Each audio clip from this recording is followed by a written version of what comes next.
வணக்கம். நான் மீன் குழம்பு வந்து சின்ன வெங்காயம், தக்காளி, சோம்பு, சீரகம், தேங்காய் இதெல்லாம் சேர்த்து வதக்கி அரைச்சி வைப்பேன். அதோடவே நம்ம எப்பயும் போடுற மசாலாஸும் நான் இந்த மெத்தட் சொல்லியிருக்கேன். நீங்களும் ட்ரை பண்ணி பாருங்கள். ட்ரை பண்ணி பார்த்துட்டு எனக்கு கண்டிப்பாக கமெண்ட்டில் சொல்லுங்கள். வாங்க எப்படி செய்யலான்றதையும் வீடியோக்குள்ள. வணக்கம். இன்றைக்கி சண்டே விலாக். மீன் என்ன மீன்னா வவ்வால் அப்புறம் சங்கரா ரெண்டுமே வாங்கிட்டு வந்தேன். சரி, இது வந்து சங்கரா மீன் வந்து குழம்புக்கு, இது வறுவலுக்கு. மாங்காய், சின்ன வெங்காயம் இதெல்லாம் அரிஞ்சு வச்சுருக்கேன். இனிமேல் தான் சமைக்க போகிறேன். இப்போ பார்க்க டெம்டிங்காக இருக்குது. இப்படியே டெம்டிங்காக இருக்கா? மசாலா போட்டு வச்சாச்சு. அதுக்கப்புறம் தான் வறுக்க போகிறோம்.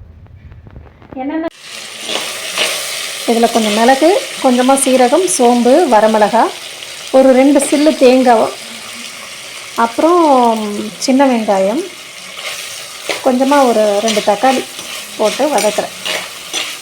இதை வதக்கிட்டு அரைக்க போகிறேன். நல்லெண்ணெய் விட்டுருக்கேன். கொஞ்சமாக மிளகு, கொஞ்சமாக சோம்பு, கொஞ்சமாக சீரகம், ஒரு 10 சின்ன வெங்காயம், ஒரு 2 தக்காளி, ஒரு 4 வரமிளகாய், கருவேப்பிலை. அது நல்லெண்ணெயில் வதக்கிக்கிட்டு இருக்கேன். இதை வதக்கிட்டு ஆற விட்டு அரைக்க போகிறேன். எப்பயும் போல் நமக்கு எனர்ஜிக்கு டீ. இதில் வந்து புளி தண்ணி, தக்காளி, மிளகாத்தூள், இன்னும் மஞ்சத்தூள் போடணும், தனியாத்தூள், அப்புறம் என்ன உப்பு இது போட்டு வச்சுருக்கேன். நல்லெண்ணெய் குழம்பு வைக்கிறதுக்காக. சின்ன வெங்காயம் அரிஞ்சு வச்சுருக்கேன். சின்ன வெங்காயம், பூண்டு, பச்சை மிளகாய். இது மாங்காய் மட்டும் இன்னும் கட் பண்ணணும். என்னோடய கிச்சன் இப்படி தான் இருக்கும் நான் சமைக்கும்போது. எனக்கும் ரொம்ப ஆசையாக இருக்கும். ஒரு சிலர் சமைக்கும்போது காட்டுறாங்களே, அப்படியே க்ளீனாக இருக்கே அப்படின்னு நான் பார்ப்பேன். ஆனால் நான் சமைக்கும்போது கிச்சன் இப்படி தான் இருக்கும். சமைச்சதுக்கப்புறம் க்ளீன் பண்ணிக்கலாம். ஓகே, எனக்கு டீ ஆறுது. டீ குடிச்சிட்டு வேலை பார்க்க போகிறேன். இது கொஞ்சம் வதங்கினது அதை நிறுத்திட்டு ஃபஸ்ட்டு டீ குடிச்சிட்டு வந்து அப்புறம் தான் அடுத்த வேலை.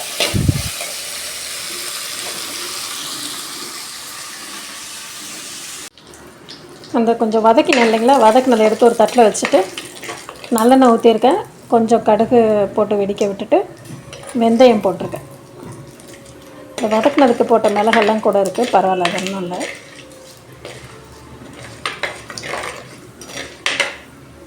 இந்த வெந்தயம் கொஞ்சம் இதானதும் செவந்ததும் சின்ன வெங்காயம், பச்சை மிளகாய், கருவேப்பிலை நறுக்கி வச்சுருக்கேன் இல்லைங்களா, அதை போட்டுட்டு இந்த வதக்கி வச்சுருக்கிறது, அப்புறம் கரைச்சி வச்சுருக்க அந்த மசாலா இந்த இதில் இருக்குது இல்லைங்களா, இதில் இந்த வதக்கி வச்சுருக்கிறதையும் அரைச்சிட்டு இது பண்ணிவிடுவேன்.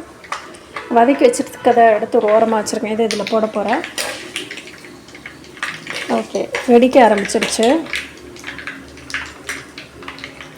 இந்த வாசம், வெந்தயம் தாளிக்கும் போது ஒரு வாசம் நல்லெண்ணெயில் போட்டதுக்கப்புறம் வரும் பாருங்கள். இப்போ சின்ன வெங்காயம் போட்டதும் ஒரு வாசம் வரும் பாருங்களேன். அப்படி ஒரு வாசம் வரும். கொஞ்சம் போட்டதும் பூண்டு, சின்ன வெங்காயம், கருவேப்பிலை இதெல்லாம் வதங்குற வாசம் வந்து அப்படியே அனுபவித்து சமைக்கணும். அது நல்லெண்ணெயில் வதங்கும்போது உப்பு போட்டுட்டு அப்படியே எடுத்து அதையே சாப்பிட்றலாம். உண்மையாக தான் அப்படி இருக்கும். ஓகே, இது எல்லாம் போட்டாச்சு.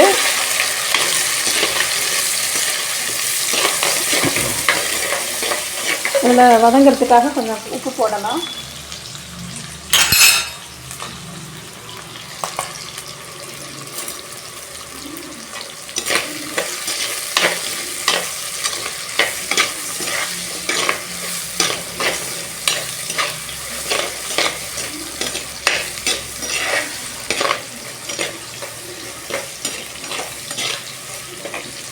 கொஞ்சம் வெங்காயம் வதங்கட்டோன்னு கொஞ்சம் மூடி போட்டு வச்சுட்டேன்.